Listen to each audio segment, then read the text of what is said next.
ಕಥೆಯಾಯ್ತು, ಲಂಚ ನಿತ್ಯದ ಕಥೆಯಾಯ್ತು. ಹಿಂದುತ್ವ ನಮ್ಮ ಹಿಂದೂ ವಿರೋಧಿ ಕಾಂಗ್ರೆಸ್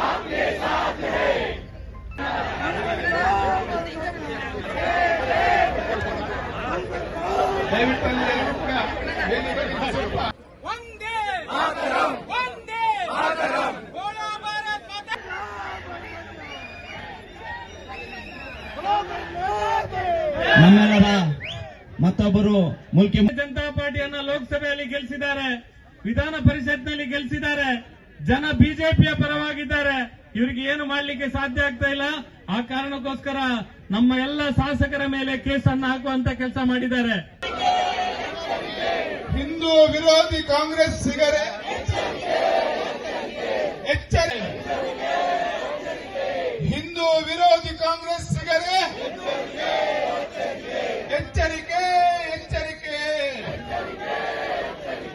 ಹಿಂದೂ ಸಮಾಜ ಜಾಗೃತಗೊಂಡಿದೆ, ಹಿಂದೂ ಸಮಾಜ ಜಾಗೃತಗೊಂಡಿದೆ. ಎಚ್ಚರಿಕೆ. ಭರತ್ ಶೆಟ್ಟಿ ಆगे बढ़ो, हम आपके साथ हैं. ಭರತ್ ಶೆಟ್ಟಿ ಮಾಜಿ ಮಂತ್ರಿ ರಮನಾಥ್ ರೈ, ಮುಚ್ಚು ನಿನ್ನ ಕೈ ಬಾಯಿ. ಹಿಂದೂಗಳನ್ನು ಅಳೆಯುತ್ತಿರಲು ಬಿಡಬೇಡಮ್ಮ, ಬಿಡಬೇಡ, ಬಿಡಬೇಡಣ್ಣ, ಬಿಡಬೇಡ.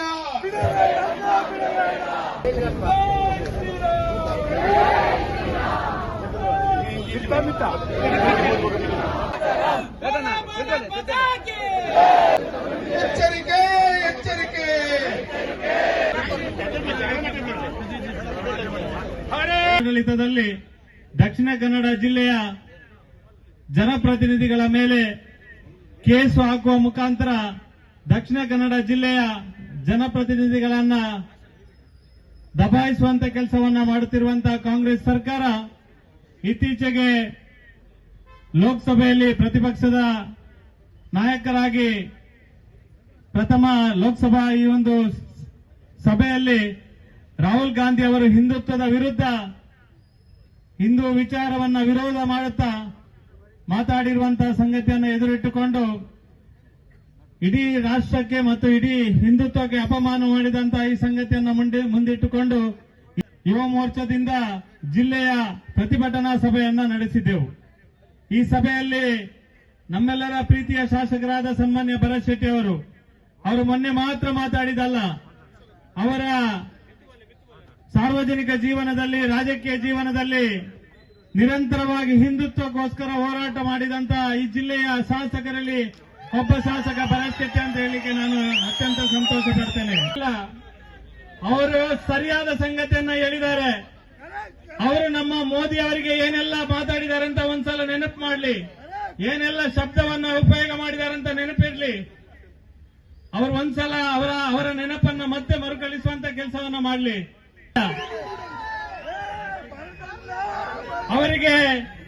ಅವರಿಗೆ ಕೆನ್ನೆಗೆ ಹೊಡೆಯುವ ಬದಲು ಅವರಿಗೇನು ಬೇರೆ ಏನಾದ್ರೂ ಮಾಡಬೇಕಿತ್ತ? ಅವರು ಅಂತ ಒಂದು ಏಕೈಕ ಸ್ಟೇಟ್ಮೆಂಟ್ ಕೊಟ್ಟ ಕಾರಣಕ್ಕೋಸ್ಕರ ಇಲ್ಲಿಯ ಕಾಂಗ್ರೆಸ್ನವರು ಎದ್ದು ನಿಂತಿದ್ದಾರೆ. ನಮ್ಗೆ ನಿಜವಾಗಿ ಅಶೋಕ್ ಸಾಹೇಬ್ರೆ, ನಮ್ಗೆ ನಾಚಿಕೆ ಆಗ್ತಾ ಉಂಟು ದಕ್ಷಿಣ ಕನ್ನಡ ಜಿಲ್ಲೆಯ ಈ ಕಾಂಗ್ರೆಸ್ಸಿನ ಮನಸ್ಥಿತಿಯನ್ನ ನೋಡಿ. ಯಾಕೆಂದ್ರೆ ಇವರು ಹಿಂದೂಗಳ ಎನ್ನುವುದು ಸಂಶಯ ಆಗ್ತಾ ಉಂಟು. ಇವರು ಹಿಂದೂ ವಿರೋಧಿ ಹೇಳಿಕೆ ಕೊಟ್ಟಂತ ಸಂದರ್ಭದಲ್ಲಿ ಆ ರಾಹುಲ್ ಗಾಂಧಿಯನ್ನ ಬೆಂಬಲಿಸಿ ಧರಣಿ ಮಾಡ್ತಾರೆ, ಕೇಸ್ ಹಾಕ್ತಾರೆ. ಈ ರೀತಿಯ ಹೇಳಿಕೆಯನ್ನು ಕೊಡುವುದು ತಾಕತ್ತಿದ್ರೆ, ನೀವು ಕಾಂಗ್ರೆಸ್ನ ಹಿಂದೂಗಳಿಗೆ ಹೇಳಿ, ತಾಕತ್ತಿದ್ರೆ ಹೇಳಿ.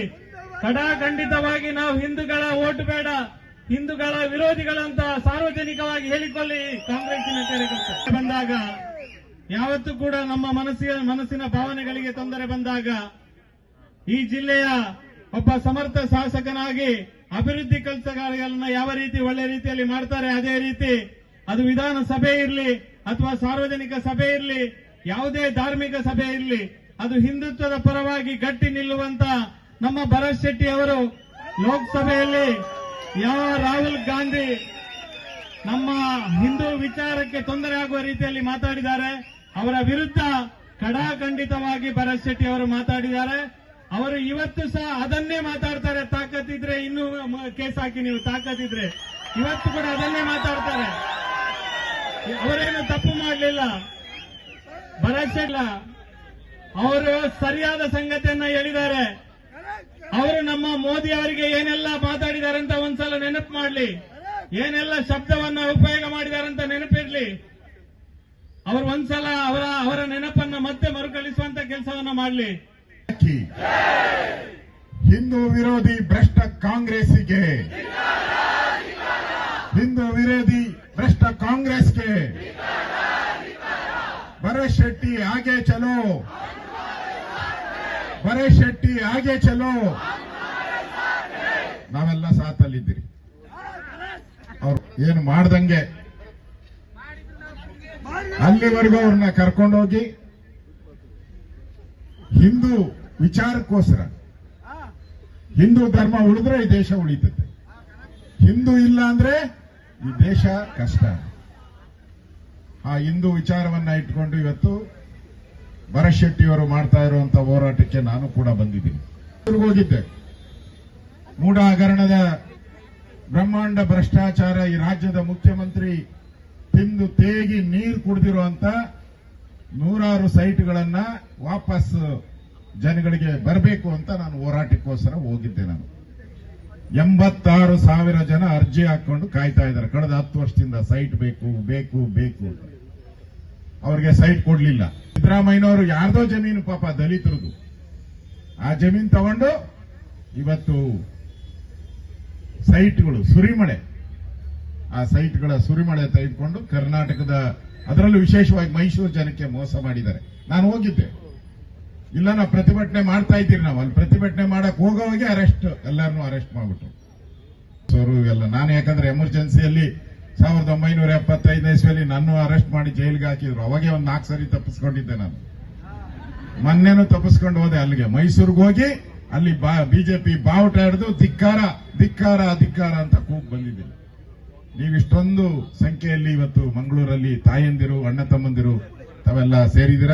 ಮೊದಲನೇದಾಗಿ ನಿಮ್ಮೆಲ್ಲರಿಗೂ ನಾನು ಧನ್ಯವಾದ, ಅಭಿನಂದನೆ ಎಲ್ಲ. ನಾನು ಯಾಕಂದ್ರೆ ಎಮರ್ಜೆನ್ಸಿಯಲ್ಲಿ 1975 ಇಸ್ವಿಯಲ್ಲಿ ನನ್ನ ಅರೆಸ್ಟ್ ಮಾಡಿ ಜೈಲಿಗೆ ಹಾಕಿದ್ರು. ಅವಾಗೆ ಒಂದು 4 ಸರಿ ತಪ್ಪಿಸ್ಕೊಂಡಿದ್ದೆ ನಾನು. ಮೊನ್ನೆನೂ ತಪ್ಪಿಸ್ಕೊಂಡು ಹೋದೆ ಅಲ್ಲಿಗೆ, ಮೈಸೂರಿಗೆ ಹೋಗಿ ಅಲ್ಲಿ ಬಿಜೆಪಿ ಬಾವುಟ ಹಿಡಿದು ಧಿಕ್ಕಾರ ಧಿಕ್ಕಾರ ಧಿಕ್ಕಾರ ಅಂತ ಕೂಗ್ ಬಂದಿದ್ದೀನಿ. ನೀವಿಷ್ಟೊಂದು ಸಂಖ್ಯೆಯಲ್ಲಿ ಇವತ್ತು ಮಂಗಳೂರಲ್ಲಿ ತಾಯಂದಿರು, ಅಣ್ಣ ತಮ್ಮಂದಿರು ತಾವೆಲ್ಲ ಸೇರಿದಿರ. ಮೊದಲನೇದಾಗಿ ನಿಮ್ಮೆಲ್ಲರಿಗೂ ನಾನು ಧನ್ಯವಾದ, ಅಭಿನಂದನೆ. ಪೊಲೀಸರ ವಿರುದ್ಧ ಅಲ್ಲ ನಾವು ಹೋರಾಟ ಮಾಡ್ತಾ ಇರೋದು. ಪೊಲೀಸರ ಹಿಂದೆ ಕಾಣದ ಕೈಗಳು ಪೊಲೀಸರ ಮೇಲೆ ಒತ್ತಡ ಹಾಕಿ ಕೇಸನ್ನ ದಾಖಲೆ ಮಾಡೋ ಮುಖಾಂತರ ಬಿಜೆಪಿ ಕಾರ್ಯಕರ್ತರಿಗೆ, ಬಿಜೆಪಿ ಎಂಎಲ್ಎಗಳಿಗೆ ಕಿರುಕುಳ ಕೊಡಬೇಕು, ಮಾನಸಿಕವಾಗಿ ಅವರ ಸ್ಥೈರ್ಯವನ್ನ ಕುಂದಿಸಬೇಕು ಅಂತೇಳಿ ನಡೀತಾ ಇರುವಂತ ಮಂಗಳೂರಿನ ಷಡ್ಯಂತ್ರಕ್ಕೆ ವಿರುದ್ಧವಾದಂತ ಹೋರಾಟಕ್ಕೆ ನಾವು ಇಲ್ಲಿ ಬಂದಿದ್ದೀವಿ. ಹೋರಾಟಕ್ಕೆ ನಾವು ಬಂದಿದ್ದೀವಿ. ಇದೊಂದೇ ಕೇಸ್ ಅಲ್ಲ.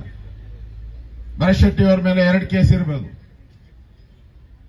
ಇನ್ನು ಇಲ್ಲಿ ವೇದಿಕೆ ಮೇಲೆ ಇರೋ ಕಾಮತ್ ಮೇಲೂ 1 ಕೇಸ್ ಇದೆ. ಅವರು ಸ್ವಲ್ಪ ವೆಯ್ಟ್ ಜಾಸ್ತಿ, ನಾನೇ ನೋಡ್ಕೊಂತೀನಿ ಕೇಸ್ನೆಲ್ಲ ಅಂತ ಇದ್ದಾರೆ. ಇನ್ನೊಂದು ಕೇಸ್ ಹಾಕ್ತಾರೆ, ಅವ್ರ ಮೇಲೆ ರೆಡಿ ಮಾಡ್ತಾ ಇದ್ದಾರೆ.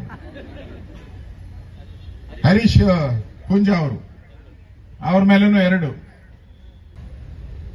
ಇವತ್ತು ನಮ್ಮ ಭರತ್ ಶೆಟ್ಟಿ ಅವರು ಏನ್ ಮಾತಾಡಿದ್ರು ಪಾರ್ಲಿಮೆಂಟ್ ಅಲ್ಲಿ ಹಿಂದೂಗಳಿಗೆ ಅವಹೇಳನ ಮಾಡದಂತ ರಾಹುಲ್ ಗಾಂಧಿ ಅವ್ರ ಬಗ್ಗೆ. ಒಡೀರಿ ಅಂತ ಅವ್ರೇನು ಹೇಳಿಲ್ಲ, ಬಹುದಾಗಿತ್ತು ಅಂದ್ರು. ಅಂದ್ರೆ ಒಡೀರಿ ಅಂತ ಅಲ್ಲ. ಆದ್ರೆ ಇದೇ ಕಾಂಗ್ರೆಸ್ ಅವರು ನರೇಂದ್ರ ಮೋದಿ ಅವರನ್ನ ಹತ್ಯೆ ಮಾಡಬೇಕು ಅಂತ ಹೇಳಿದವನಿಗೆ ಪಾರ್ಲಿಮೆಂಟ್ ಸೀಟ್ ಕೊಟ್ಟಿದ್ದಾರೆ. ಆಗ್ತಾರೋ ಅವರೆಲ್ಲ ಡಿ ಕೆ ಶಿವಕುಮಾರ್ ಹೇಳ್ತಾರೆ ನಮ್ಮ ಬ್ರದರ್ಸ್ ಅಂತ. ಮಂಗಳೂರಲ್ಲಿ ಕುಕ್ಕರ್ ಬಾಂಬ್ಗೂ ಅದೇ ಹೇಳಿದ್ದವರು, ಅದೇ ಹೇಳಿದ್ರು. ಅವರು ಅದರಲ್ಲಿ ಸ್ಪೆಷಲಿಸ್ಟ್. ಈಗ ಮೊನ್ನೆ ಸಿಕ್ಕಾಕೊಂಡಿದ್ದಾರಲ್ಲ ವಾಲ್ಮೀಕಿ ಹಗರಣ, ಅದರಲ್ಲಿ ಕ್ಲೀನ್ ಆಗಿ ಆಚೆ ಬರ್ತಾರಂತೆ ಅವರೆಲ್ಲ. ಅಂದ್ರೆ ಯಾರಿಗೆ ಮೆಸೇಜ್ ಕೊಡ್ತಾರೆ? ಪೊಲೀಸವ್ರಿಗೆ ಮೆಸೇಜ್, ಏನ್ ಮಾಡಬೇಡ್ರಿ ಅವ್ರನ್ನ ಅಂತ. ಕಾಂಗ್ರೆಸ್ ಹಿಂದೂ ವಿರೋಧಿತನವನ್ನ ಪದೇ ಪದೇ ತೋರಿಸ್ತಾ ಇದ್ದಾರೆ ಅಂತ. 187 ಕೋಟಿನೂ ಟ್ರಾನ್ಸ್ಫರ್. ಆ ಚಿಲ್ಡ್ರೇನು ಬಿಡ್ಲಿಲ್ಲ, ಕೆಳಗಡೆ ಬಿದ್ದಿರ್ತೈತಲ್ಲ. ಆ ಚಿಲ್ಲರೆನೂ ಬಿದ್ದಿಲ್ಲ. ಆ ವೈನ್ ಸ್ಟೋರ್ಗಳಿಗೆಲ್ಲ ಟ್ರಾನ್ಸ್ಫರ್ ಮಾಡ್ಬಿಟ್ಟವ್ರೆ. ಚಿನ್ನದ ಅಂಗಡಿಗಳು ಅವ್ರ ಮನೆಯಲ್ಲಿ ನೋಡ್ಬೇಕೆಲ್ಲ ನೆಕ್ಲೆಸ್ಗಳು ಹಾಕೊಂಬಿಟ್ಟವ್ರೆ ಕಾಂಗ್ರೆಸ್.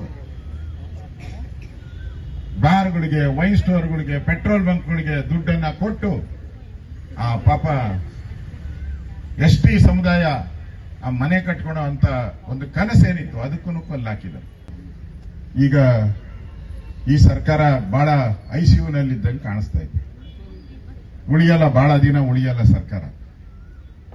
ಇದೊಂದು ರೀತಿ ಈ ಸರ್ಕಾರ ಮಾಡ್ತಾ ಇರೋ ನಡವಳಿಕೆಗಳನ್ನ ನೋಡಿದ್ರೆ ಇಲ್ಲೊಂದು ರೀತಿ ತಾಲಿಬಾನ್ ರೀತಿಯ ಸರ್ಕಾರ ಇದೆ ಅಂತ ಅನಿಸ್ತದೆ. ಅಂದ್ರೆ ಇಲ್ಲಿ ಇನ್ನ ಏನೇ ಮಾಡಿದ್ರು ಇಲ್ಲಿ ಗೆಲ್ಲಲ್ಲ, ಮುಗಿದೋಯ್ತು ಅವ್ರ ಕತೆ. ಇಲ್ಲಿ ಕಾಂಗ್ರೆಸ್ಸಿನ ಕತೆ ಮುಗಿದೋಯ್ತು.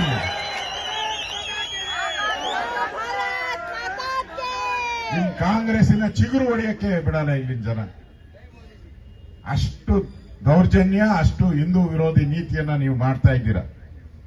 ಮಂಗಳೂರಿನ ಜನ ಪ್ರಜ್ಞಾವಂತರು, ಬುದ್ಧಿವಂತರಿದ್ದೀರಾ. ನೀವು ಈ ಹಿಂದೂ ವಿರೋಧಿಗಳನ್ನ ಬಗ್ಬಡಿಯುವಂತಹ ಶಕ್ತಿ ನಮ್ಮ ವೇದಿಕೆ ಮೇಲಿರೋ ಎಲ್ಲ ಶಾಸಕರಿಗಿದೆ. ಅದಕ್ಕಿಂತ ಜಾಸ್ತಿ ನಿಮಗೆಲ್ಲ ಇದೆ ಬಗ್ಬಡಿಯುವಂತ. ಈ ಗೊಡ್ಡು ಬೆದರಿಕೆಗಳು, ಈ ಕೇಸು ಪಾಸು ಗೊಡ್ಡು ಬೆದರಿಕೆಗಳೆಲ್ಲ ಜಗ್ಗಲ್ಲ ಬಿಜೆಪಿಯವರು. ನಾವು ಹೋರಾಟದಿಂದ ಬಂದವರು, ನೀವು ಮಜಾವಾದಿಗಳು ಕಾಂಗ್ರೆಸ್ ಅವರು. ಯಾರೋ ಮಹಾತ್ಮ ಗಾಂಧಿ ಮಾಡಿದಂತ ಹೋರಾಟದ ಆ ಹೆಸರನ್ನ ಗಾಂಧಿ ಅಂತ ತಗೊಂಡು ನೀವು ಹೆಸರಿಟ್ಕೊಂಡು ಪೆಟ್ರೋಲ್ ಆಕಾಶಕ್ಕೆ ಹೊರಟಾಯ್ತು. ಹಾಲು ಸಿಕ್ಕದೇ ಇಲ್ಲ, ಮಕ್ಕಳಿಗೆ ಸಿಕ್ಕಲ್ಲ. ಸ್ಟ್ಯಾಂಪ್ ಪೇಪರ್ ರೈತರು ಸಾಲ ತಗೊಳ್ಳದೆ ಬಿಟ್ಬಿಡ್ಬೇಕು, ಅಷ್ಟು ರೇಟ್. ನಾವಿದ್ದಾಗ 10 ರೂಪಾಯಿ ಸ್ಟ್ಯಾಂಪ್ ಪೇಪರ್. ಪ್ರತಿಭಟನೆಯಲ್ಲಿರುವಂತ ನಮ್ಮ ಜಿಲ್ಲೆಯ ಅಧ್ಯಕ್ಷರಾದಂತ ಸತೀಶ್ ಕುಂಬ ಸಿದ್ದರಾಮಯ್ಯನವರು ಯಾರ್ದೋ ಜಮೀನು ಪಾಪ ದಲಿತರದು, ಆ ಜಮೀನು ತಗೊಂಡು ಇವತ್ತು ಸೈಟ್ಗಳು ಸುರಿಮಳೆ, ಆ ಸೈಟ್ಗಳ ಸುರಿಮಳೆ ತೆಗೆದುಕೊಂಡು ಕರ್ನಾಟಕದ, ಅದರಲ್ಲೂ ವಿಶೇಷವಾಗಿ ಮೈಸೂರು ಜನಕ್ಕೆ ಮೋಸ ಮಾಡಿದ್ದಾರೆ. ನಾನು ಹೋಗಿದ್ದೆ. ಇಲ್ಲ ನಾವು ಪ್ರತಿಭಟನೆ ಮಾಡ್ತಾ ಇದ್ದೀರಿ. ನಾವು ಅಲ್ಲಿ ಪ್ರತಿಭಟನೆ ಮಾಡಕ್ ಹೋಗೋವಾಗೆ ಎಲ್ಲಾರನ್ನೂ ಅರೆಸ್ಟ್ ಮಾಡ್ಬಿಟ್ರು.